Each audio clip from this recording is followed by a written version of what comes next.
एक कण r त्रिज्या के वृत्ताकार पथ में गति करता है, कण का औसत त्वरण ज्ञात कीजिए। प्रारंभिक स्थिति यहाँ पे है a पर, अंतिम स्थिति उसकी b पर है। ठीक है, प्रारंभिक वेग की दिशा प्लस x के अनुदिश है, अंतिम वेग की दिशा माइनस y के अनुदिश है। v फाइनल, अंतिम वेग हो जाएगा मेरे पास minus v j cap. v initial है मेरे पास v i कैप। समय निकालने के लिए डेल्टा टी, समय बराबर दूरी पाई r बाई 2, दूरी बटा चाल, चाल है इसकी v, नियत चाल से चल रहा है, ये आ गया डेल्टा टी। औसत त्वरण क्या होता है? कुल वेग में परिवर्तन यानी कि माइनस v j कैप अंतिम वेग माइनस प्रारंभिक वेग v i cap divided by total time interval pi r by 2v। Solve करो तो ये बन जाएगा माइनस v और माइनस v कॉमन ले लो, एक v नीचे से आएगा तो v स्क्वायर, एक 2 ऊपर से आएगा तो 2, फाइनली बन जाएगा 2v स्क्वायर, नीचे बचेगा अपने पास पाई r और इधर बच जाएगा माइनस आई कैप माइनस जे कैप। ये इसका आंसर आ जाएगा। मीटर पर सेकंड स्क्वायर इसकी यूनिट हो जाएगी। तो इसकी दिशा देखो माइनस आई कैप माइनस जे कैप, यानी कि इस डायरेक्शन में कहीं आएगा, इस तरफ माइनस आई कैप माइनस जे कैप। अगर मैं इसका परिमाण निकालूंगा, परिमाण कितना आ जाएगा? इसका परिमाण आ जाएगा, यहाँ साइड में लिख रहा हूं 2v square by pi are, और ये आई कैप और जे कैप दोनों का मिला के √1 स्क्वायर प्लस 1 स्क्वायर यानी कि √2, ये बन जाएगा परिमाण। बिल्कुल बेसिक सवाल है, एक आर दे रखा है, v और a के बारे में पूछा है।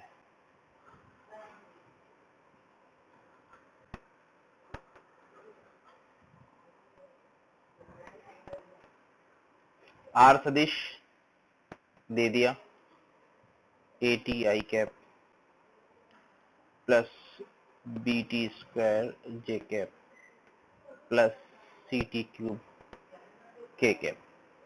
D r by d t वेग होता है, इसको भूलो मत। इतना सिंपल सवाल है पर आंसर एक जने का मैंने देखा अभी तक। एक बार अवकलन करो, ए टी का अवकलन a i cap plus b t square का, अब ये मत पूछना अवकलन कैसे करते हैं, j cap plus 3ct square k cap. ठीक है, एक और बार अवकलन करोगे इसका तो dv बाई डी टी बन जाएगा, ये वेग बन चुका है v बराबर dr बाई डी टी, ये बन जाएगा dv by d T, a बराबर dv बाई डी टी। ए त्वरण, त्वरण सदिश हो जाएगा इसका 0 प्लस, ये तो 0 बन गया है ना, थीटा मत समझ लेना, 0 है वो, 0 प्लस 2bt का अवकलन 2b जे कैप प्लस 3ct स्क्वायर का अवकलन 6ct के कैप। ये इस प्रकार से अपने को करना पड़ेगा। गति की समीकरण, ध्यान रखना गति की समीकरण सिर्फ और सिर्फ नियत त्वरण के लिए होती है, नियत त्वरण के लिए। गति की समीकरण सिर्फ नियत त्वरण के लिए होती है। कौन कौन सी है?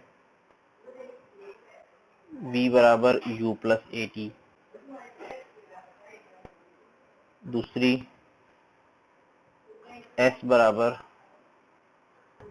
You T plus half A T square, तीसरी v square minus U square equal to 2as, चौथी s equal to P T minus half A T square, पांचवी एस बराबर V plus U by 2 into T. ठीक है, इन 5 के अलावा एक और होती है 6, छठी। ये एस और ये जो टी है, इस टी को इस एस के नीचे ले जाओ, यहाँ पे 5वीं समीकरण में टी को एस के नीचे ले जाओ, तो ये बन जाएगा कुल विस्थापन बटे कुल समय, यानी कि औसत वेग, वी एवरेज। औसत वेग, वी एवरेज लिख दिया मैंने इसको। ये बन जाएगा अंतिम वेग प्लस प्रारंभिक वेग बटे 2। ठीक है, एक और 7वीं इक्वेशन होती है एस एन। बताऊंगा एस एन क्या है। एस एन बराबर you plus half A into 2n-1। तो यहाँ पे तुम लोग लिख लेना, u है प्रारंभिक वेग, प्रारंभिक वेग है तो दिशा के साथ लिखना पड़ेगा। v है अंतिम वेग, अंतिम वेग। एक्सेलरेशन, s विस्थापन,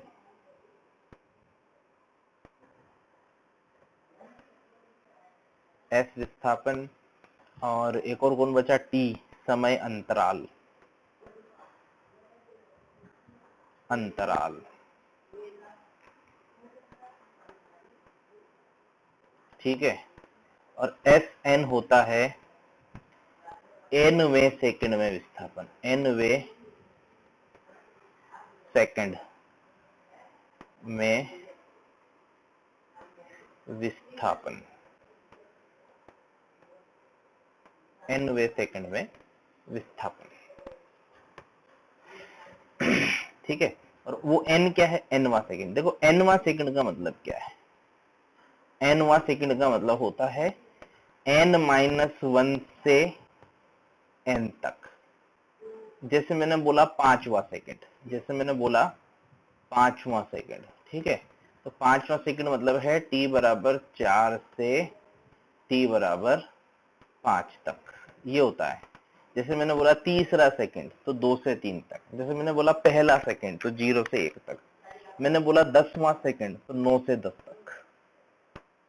ये सारी समीकरणें हैं, अपने को याद करनी है।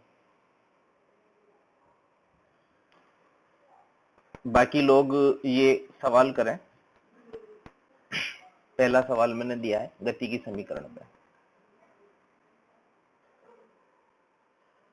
प्रारंभिक वेग बनाया, पहले 2 सेकंड बाद मान लो यहाँ पे पहुंच गया, अगले 2 सेकंड बाद पता करना है, मान लो यहाँ कहीं पहुंच गया होगा।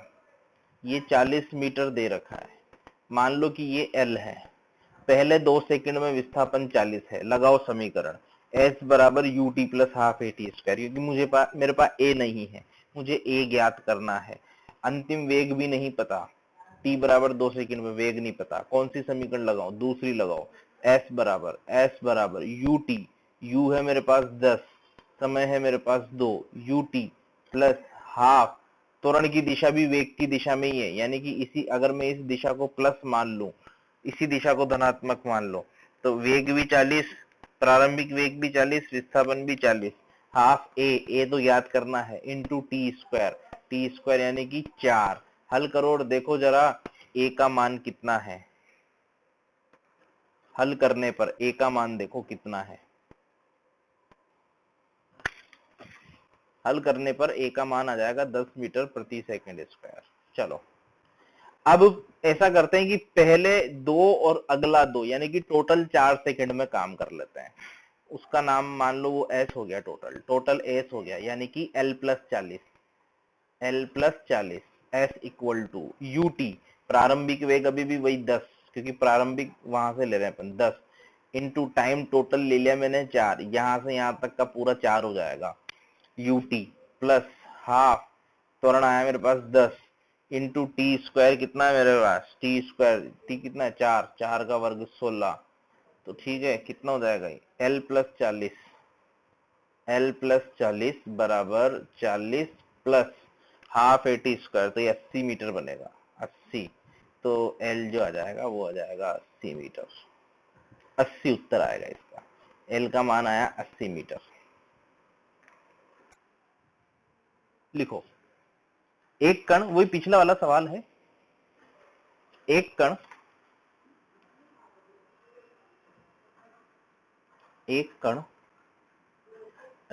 थोड़ा छोटा डेटा लेते हैं।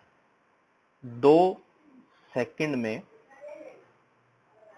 10 मीटर दूरी बिना मुड़े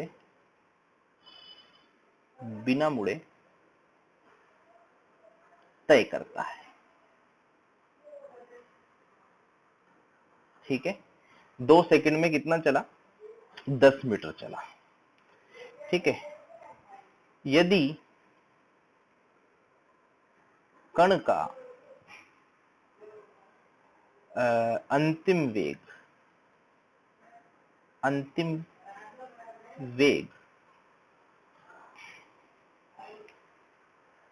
3 मीटर प्रति सेकंड हो तो कण का प्रारंभिक वेग ज्ञात करो।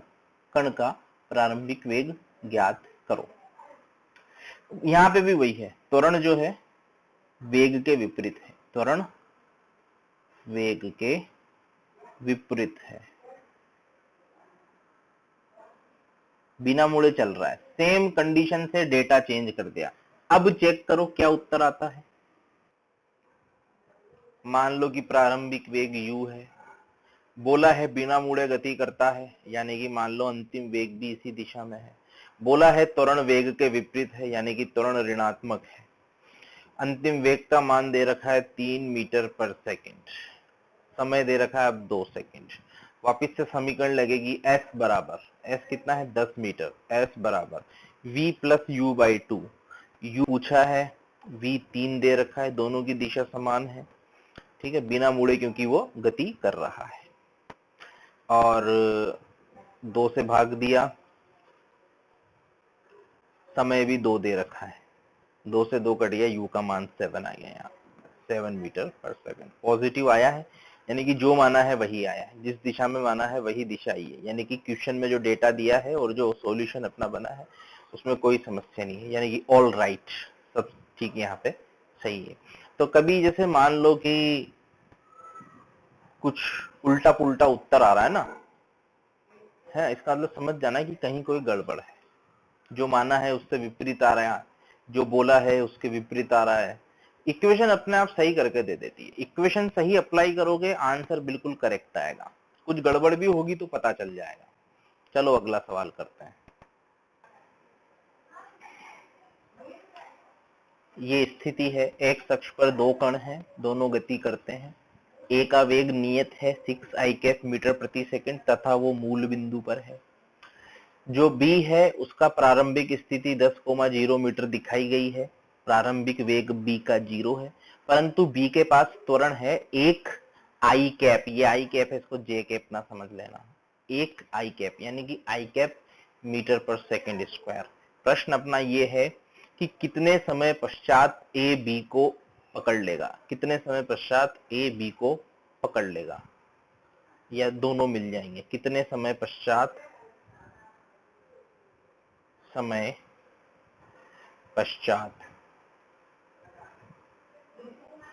ए तथा बी मिल जाएंगे।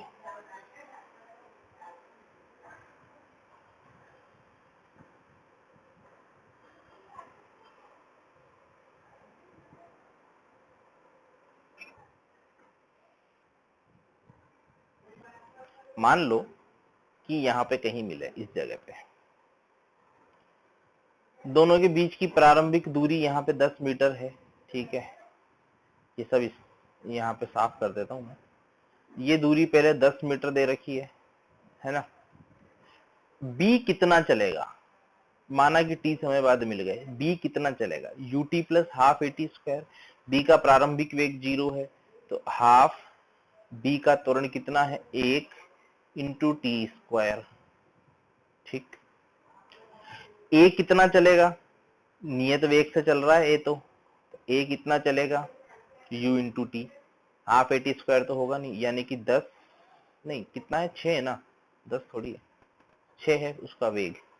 6t चलेगा, t समय में कितना चल जाएगा 6t चलेगा। और ये डिस्टेंस कितनी है यहाँ से यहाँ तक 10 मीटर, यानी कि 10 metre plus half AT square, ये दोनों मिलके ये 10 और ये हाफ AT स्क्वायर मिलके कितना हो जाना चाहिए 60। द्विघात समीकरण बनेगी, t के 2 मान आएंगे, 2 सेकंड हल करना तुम और 10 सेकंड। मुझे आंसर याद है इसलिए मैंने डायरेक्ट लिख दिया। t बराबर 2 पर क्या होगा कि a b को क्रॉस कर जाएगा, ये जो a है ना वो b को क्रॉस कर जाएगा, यानी कि इस स्थिति पे क्या हो रहा होगा कि a का वेग तेज होगा, b का वेग कम होगा, क्योंकि a का 6 है और b का जो है 2 सेकंड बाद कितना 4 ही रहेगा, शायद नहीं 2 ही रह जाएगा, 1 है ना तो 2 रह जाएगा। फिर पर चूंकि b के पास त्वरण है तो b का वेग बढ़ता जाएगा बढ़ता जाएगा बढ़ता जाएगा, t बराबर 10 पर वापस क्या होगा, b a को पीछे छोड़ देगा। इस प्रकार से इसकी गति होगी।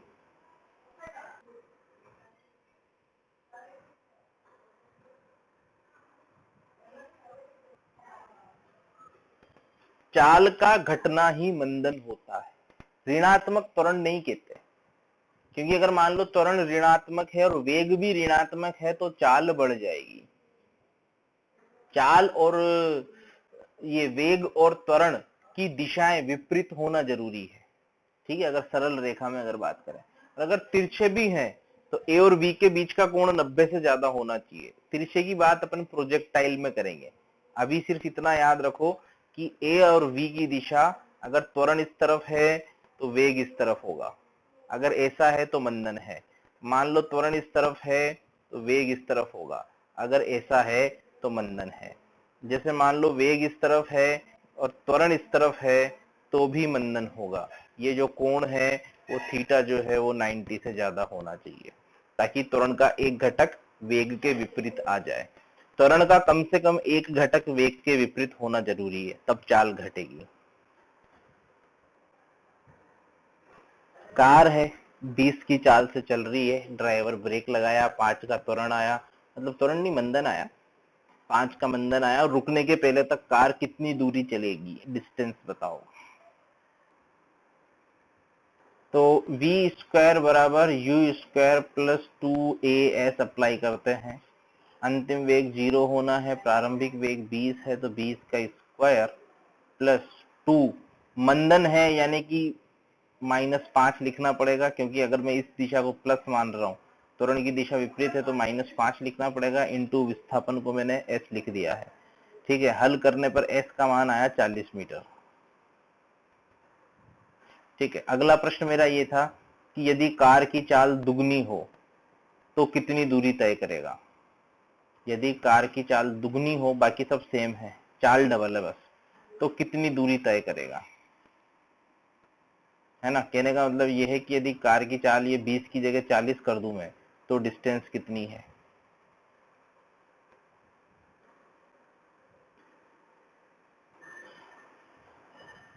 अगर v को 40 लिख दूंगा ना, प्रारंभिक वेग को 40, तो ये 40 हो जाएगा। हल करूंगा ना तो विस्थापन 160 मीटर आएगा।